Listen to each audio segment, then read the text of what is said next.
ആലപ്പുഴ രാമങ്കരിയിൽ ഭർത്താവ് ഭാര്യയെ കുത്തിക്കൊലപ്പെടുത്തി. വേഴപ്ര സ്വദേശിനി മതിമോളെന്ന വിദ്യയാണ് കൊല്ലപ്പെട്ടത്. ഭർത്താവ് വിനോദിനെ രാമങ്കരി പോലീസ് അറസ്റ്റ് ചെയ്തു. ഭാര്യയിലുള്ള സംശയമാണ് കൊലപാതകത്തിലേക്ക് നയിച്ചതെന്നാണ് പോലീസ് പറയുന്നത്. ഇരുവരും തമ്മിൽ തർക്കങ്ങൾ ഉള്ളതായി അറിയില്ലെന്ന് രാമങ്കരി പഞ്ചായത്ത് പ്രസിഡന്റ് വ്യക്തമാക്കി. രണ്ട് വ്യക്തികളെയും നമുക്ക് വ്യക്തിപരമായിട്ട് അറിയാം.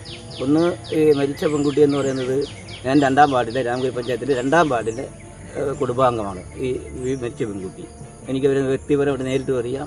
അവരുടെ കുടുംബക്കാരെ എല്ലാവരെയും എനിക്കറിയാം. അങ്ങനെ ഒരു ദുഷ്ട സ്വഭാവമുള്ളതായിട്ട് നമുക്കറിയില്ല. മറ്റൊന്ന് ഭർത്താവ് എന്ന് പറയുന്ന വിനോദ് എന്ന് പറയുന്ന ഭർത്താവ്, അവനും അദ്ദേഹവും ഈ മദ്യപിച്ചുകൊണ്ട് ഇവിടെ കൊണ്ടാക്കുന്നൊരു രീതിയല്ല എന്ന് എനിക്ക് മനസ്സിലാക്കാൻ കഴിഞ്ഞിട്ടുള്ളത്. ഇത് പിന്നെ പെട്ടെന്നുണ്ടായ ഇവിടെ അന്വേഷിച്ച രീതിയിൽ പെട്ടെന്നുണ്ടായ ഒരു യാത്രയും കഴിഞ്ഞ് വന്നപ്പോൾ പെട്ടെന്നുണ്ടായ ദേഷ്യത്തിലും കൂടി ഒരു വാക്കുതർക്കം ഉണ്ടായി ഒരു അക്രമം നടത്തുകയാണെന്നുള്ളതാണ് എനിക്കിവിടെ അറിവ് കിട്ടിയത്. ഈ പരിസരത്തെല്ലാം അന്വേഷിച്ചപ്പോഴും ഇങ്ങനെ ഒരു കുടുംബ വഴക്കായിട്ട് നടക്കുന്നതായിട്ടൊരു അറിവ് നമുക്ക് കിട്ടിയിട്ടില്ല. ആലപ്പുഴയിൽ നിന്ന് ശരണ്യ സ്നേഹജൻ ചേരുന്നുണ്ട് വിവരങ്ങളുമായി. ശരണ്യ, ഇവിടെ ഈ പഞ്ചായത്ത് പ്രസിഡന്റ് വാക്കുകളിൽ നിന്ന് മനസ്സിലാക്കാൻ കഴിയും ഇരുവരും തമ്മിൽ അങ്ങനെ പ്രശ്നങ്ങളുള്ളതായി നാട്ടുകാർക്ക് ആർക്കും അറിവില്ല. ഇയാളൊരു മദ്യപാനിയല്ല, പെട്ടെന്നുള്ളൊരു പ്രകോപനം, അത് ഈ സംശയം തന്നെയാണ്, ഭാര്യയിലുള്ള സംശയം തന്നെയാണ് കൊലപാതകത്തിന് കാരണമെന്ന് പോലീസ് സ്ഥിരീകരിക്കുന്നുണ്ടോ? ടോമ, രാമങ്കരി സ്വദേശിനിയായ വിദ്യ എന്ന് വിളിക്കുന്ന മതിമോളാണ് കൊല്ലപ്പെട്ടത്. ഇന്നലെ രാത്രി 10:30 ഈ സംഭവം ഉണ്ടായത്. മതിമോള് ഇന്നലെ ഉച്ചയ്ക്ക് ശേഷം കോട്ടയം മെഡിക്കൽ കോളേജിൽ പോകുന്നുവെന്ന് പറഞ്ഞുകൊണ്ട് അവിടെ നിന്ന് ആശുപത്രിയിലേക്ക് യാത്ര തിരിച്ചിരുന്നു. തിരിച്ച് രാത്രി 10:30 കൂടിയാണ് എത്തിയത്. ഈ യാത്രയുടെ ഇടവേളയിൽ ഒരിക്കൽ ഈ ഭർത്താവ് വിനോദ് ഇവരുടെ ഫോണിലേക്ക് വിളിച്ചിരുന്നു എന്നാണ് ഇയാൾ മൊഴി നൽകിയിട്ടുള്ളത്. വിളിച്ച ഘട്ടത്തിൽ ഓട്ടോറിക്ഷ ഇവർ സംസാരിച്ച ശേഷം ഫോൺ കട്ട് ചെയ്തു. പക്ഷെ കോള് ഡിസ്കണക്ട് ആയിരുന്നില്ല. തുടർന്ന് ഇവർ തമ്മിലുള്ള, അതായത് ഈ ഓട്ടോറിക്ഷ ഡ്രൈവറും മതിമോളും തമ്മിലുണ്ടായിരുന്ന സംഭാഷണം ഇയാൾ കേട്ടു എന്നാണ് പറഞ്ഞത്. അതിന്റെ ഒരു പ്രകോപനത്തിൽ, അതായത്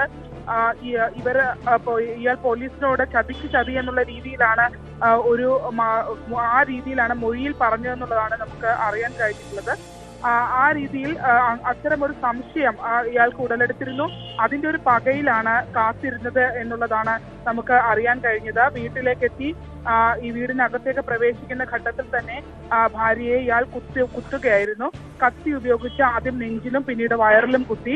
അവര് പുറത്തേക്ക് ഇറങ്ങി ഓടി മുറ്റത്ത് വീണെങ്കിലും ആരും രക്ഷിക്കാൻ പോലും അടുത്തെത്താനായി കഴിയാത്ത രീതിയിൽ ഈ ഭർത്താവ് വിനോദ് കത്തിയുമായി പിടിച്ചു നിൽക്കുകയായിരുന്നു എന്നുള്ളതാണ്. പിന്നീട് ഇയാളെ പോലീസ് കൊണ്ടുപോയി.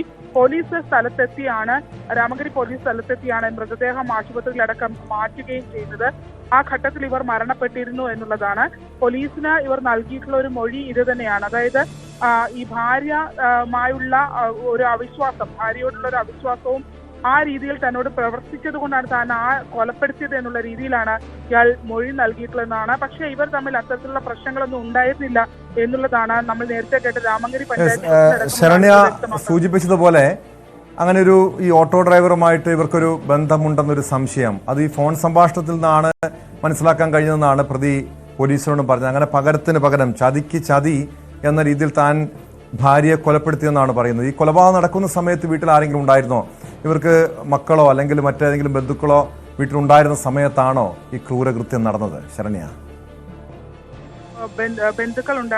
ഇവർക്ക് 2 മക്കളുണ്ട്. ഈ കുട്ടികൾ അവിടെ ഉണ്ടായിരുന്നു എന്നതിനെ സംബന്ധിച്ച് നമുക്ക് സ്ഥിരീകരണം ആയിട്ടില്ല. പക്ഷേ ഈ അയൽപ്പക്കത്തൊക്കെ ഉള്ള ആളുകൾ നിൽക്കുമ്പോൾ ഈ സംഭവം, ഈ കരച്ചിലും ബഹളവും കേട്ട് അവരൊക്കെ എത്തിയിരുന്നു. പക്ഷെ ആർക്കും അടുത്തേക്ക് അടുക്കാൻ കഴിയാത്ത രീതിയിൽ ഇയാൾ അക്രമാസക്തനായി അവിടെ നിന്നിരുന്നു എന്നുള്ളതാണ്. അത്ര പ്രകോപനം ഇയാൾക്ക്, അത്ര പക, അത് ഈ ആൾ മരണപ്പെടണം എന്നുള്ള ഉദ്ദേശത്തോടു കൂടി തന്നെ അത് ചെയ്തു എന്നുള്ളതാണ് പോലീസ് വ്യക്തമാക്കുന്നത്. കാരണം രക്ഷിക്കാനായ ആരും അടുത്തെത്തി കൊണ്ടുപോകാൻ പോലും അനുവദിക്കാത്ത രീതിയിൽ പ്രകോപനത്തോടെ ഇയാൾ കത്തിയുമായി അവിടെ നിന്നു എന്നുള്ളതാണ് അയൽവാസികൾ ഉൾപ്പെടെയുള്ളവർ പറഞ്ഞത്. അതുകൊണ്ട് തന്നെയാണ് അവർ ഭയന്നിട്ട് അടുക്കാതിരുന്നതും പോലീസ് വരുന്നതുവരെ കാത്തിരിക്കേണ്ട ഒരു സാഹചര്യം ഉണ്ടാവുകയും ചെയ്തിട്ടുള്ളത്. പക്ഷേ ഈ പഞ്ചായത്ത് പ്രസിഡന്റ് ഉൾപ്പെടെയുള്ളവർ പറയുന്നത് ഇവർ തമ്മിൽ അത്തരത്തിൽ പ്രത്യക്ഷത്തിൽ പ്രശ്നങ്ങൾ ഉള്ളതായി നമ്മൾക്കറിയില്ല എന്നുള്ളതാണ് അവർ വ്യക്തമാക്കുന്നത്. നാട്ടുകാർ അങ്ങനെയാണ് പറയുന്നത് എന്നുള്ളതാണ്. പക്ഷെ ഇയാൾക്ക് ഇവരെ സംശയമുണ്ടായിരുന്നു എന്നുള്ള കാര്യം പോലീസ് സ്ഥിരീകരിക്കുന്നുണ്ട്. അത്തരമൊരു സംശയരോഗത്തിന്റെ അടിസ്ഥാനത്തിലാണോ ഇങ്ങനെ ഒരു കൊലപാതകത്തിലേക്ക് പോയത് എന്നുള്ളത് തന്നെയാണ്. അത്തരം അതിനെ സാധൂകരിക്കുന്ന രീതിയിലുള്ള മൊഴിയാണ് വിനോദിന്റെ ഭാഗത്തു നിന്ന് രാമങ്കരി പോലീസിന് ലഭ്യമായിട്ടുള്ളത്.